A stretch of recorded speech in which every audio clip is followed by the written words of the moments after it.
Ang bansang Pilipinas, ang kabuuang Pilipinas, kolelat na po sa Asian country. Ang bansang Pilipinas po ang isa sa pinakamayaman sa bansang Asia. Kompleto po tayo sa natural resources.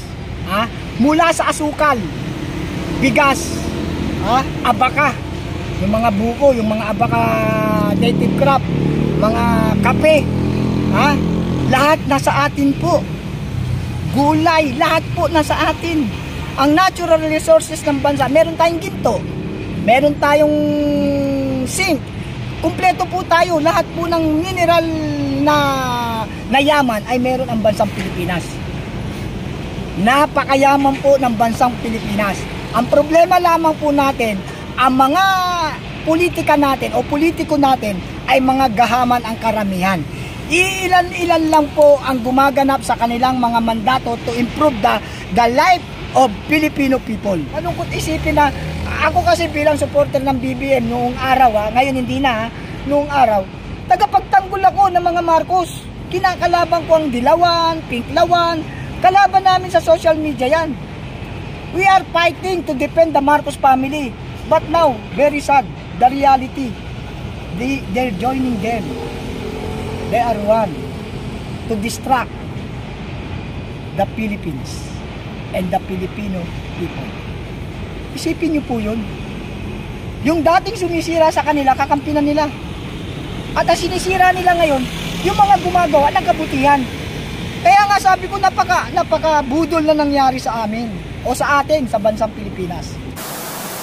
Nawawala na po ang real essence of public service. Puro private service, puro personal service, yun na po ang nangyayari.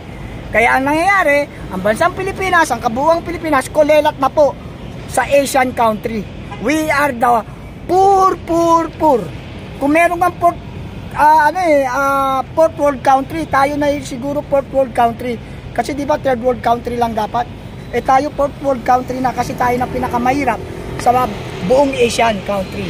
At sa totoo lang po ang bansang Pilipinas, sa kalamanan ng lahat ng mamamayang Pilipino, ang bansang Pilipinas po ang isa sa pinakamayaman sa bansang Asia. Bakit ko nasabi? Kompleto po tayo sa natural resources.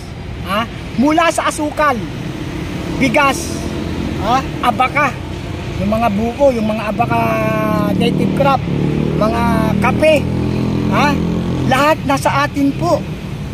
Gulay, lahat po nasa atin. Ang natural resources ng bansa, meron tayong ginto, meron tayong zinc, kumpleto po tayo. Lahat po ng mineral na yaman ay meron ang bansang Pilipinas. Napakayaman po ng bansang Pilipinas. Ang problema lamang po natin, ang mga politika natin o politiko natin ay mga gahaman ang karamihan. Ilan-ilan lang po ang gumaganap sa kanilang mga mandato to improve the life of Filipino people and the country. Bibihira po ang mga politiko natin na gumaganap nito. Ang gumaganap lang po nito yung pamilya Duterte. Yung mga sila Senator Bongo, sila Congressman Eming Pascual ng Nueva Ecija, sila Senator Ronald Bato. Yung mga kapanalig ng Pangulong Duterte ngayon, yun ang mga tunay na nagseserbisyo para sa publiko.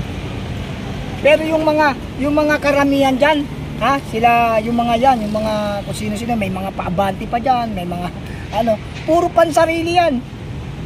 Bibili ng bag, nagkakalaga ng 1.5 million. Bibili ng sasakyan, bulletproof, nagkakalaga ng 20.5 million. Isipin mo yun, ba't ka bibili ng bulletproof na sasakyan? May babaril ba sa'yo? May papatay sa'yo? Hindi yan major need ng isang politician. Ang major need ng politician to give service to the Filipino people, to improve the life of Filipino people.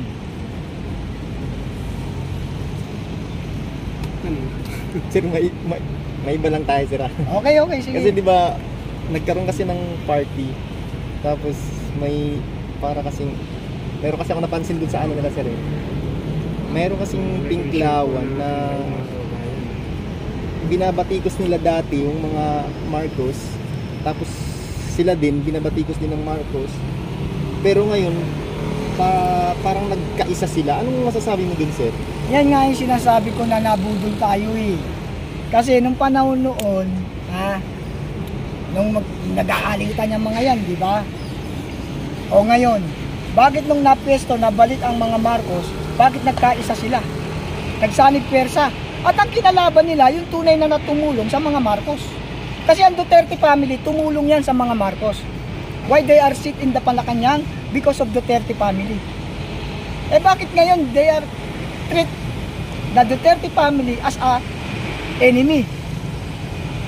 At pinupolitika nila. Hindi nila tinatantanan kung ano-anong issue, EJK, impeachment, kung ano-anong issue binabalibag nila sa Duterte. Pero yung mga dating kalaban nila talaga, kasama nila ngayon sa Malacanang. Ayan, tanong mo talagang very casual na talagang yun ang nakikita nating katotohanan eh. Malungkot isipin na, ako kasi bilang supporter ng BBM noong araw ngayon hindi na noong araw, tagapagtanggol ako ng mga Marcos. Kinakalaban ko ang Dilawan, Pinklawan, kalaban namin sa social media yan. We are fighting to defend the Marcos family. But now, very sad, the reality, they're joining them. They are one to distract the Philippines and the Filipino people. Isipin niyo po yun. Yung dating sumisira sa kanila, kakampinan nila. At ang sinisira nila ngayon, yung mga gumagawa ng kabutihan. Kaya nga sabi ko, napaka budol na nangyari sa amin o sa atin sa bansang Pilipinas. Na ang inaasahan natin, sama-sama tayong babangon muli. Bagong Pilipinas, bagong muka. Nasaan na yun? Asan ang bagong Pilipinas? Bulok pa rin pala.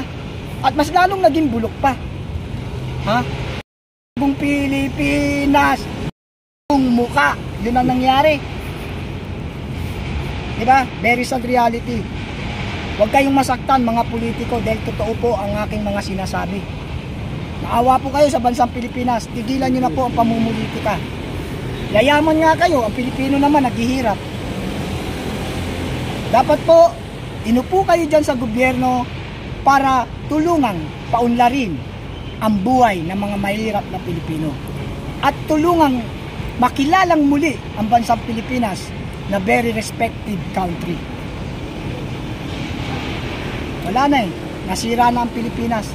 Ako bilang isang OFW, alam nyo ba na proud ako noon nasa Saudi ako, na kapag sinabing Pilipinas o Pilipino, we are smart, we are strong, we are a fighter. Pero ngayon, ano nangyari? Kaya tama rin yung sinabi ni Bayaning Antonio Luna na hindi mga dayuhan ang ating kalaban. Ang pinakakalaban natin ay ang ating mga sarili. Kaya sakit. Hindi pala kalaban natin dayuhan, ang kalaban pala natin ang mga sarili natin. Ano ibig sabihin nun? Dahil sa ating mga maling paniniwala, maling pagboto, eto nangyayari sa atin, ginagawa tayo ng mga binoto natin. Kaya think twice, mga kababayan kong Pilipino.